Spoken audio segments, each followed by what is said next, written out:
Berapa rakaat solat fardu sehari? 13. Weh, sama kan? Dan 7. Laju. Sama man. Aku ni tujuh dulu. Kosong. Weh, lambat dah. Salah dia. Okey. 1-0. Siapakah yang melaunkan azan pertama dalam Islam?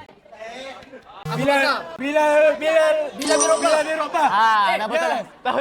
Aku dah dekat lu, Bilal. Okey. 2-0. Apakah nama peristiwa perjalanan Nabi dari Mekah ke Baitul Maqdis? Bukan. Bukan. Perjalanan dari Mekah ke Baitul Maqdis ke atas. Islam Miraj. Ya, Sabira. Ya, ni tak ada apa. 2-1. Zakat fitrah wajib ditunaikan. Sebelum solat raya. Haji. Solat raya. Sebelum solat raya. Bukan raya haji, solat raya.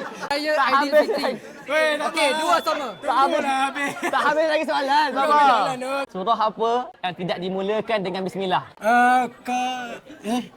Surah apa? Jap. Taubah. Weh, power juga. Apakah perang pertama yang berlaku dalam Islam? Perang Uhud. Uhud. Bukan. Ramadan. Osum. Aku saja bagi yang siang tu. Perang kedua dalam Islam. Perang Uhud. Oi. Osum lagi ya. Kau dah betul je. Dia nak menang betul je. Osum. Weh. Apakah surah yang terpanjang dalam Quran? Surah Baqarah. Okey, Weh. dapat. Pak sama eh? Sama. Berapakah total surah dalam Quran? 30. 30. 2. Total surah. 300. Bukan. 113. Sikit lagi. 114. 114. Mana?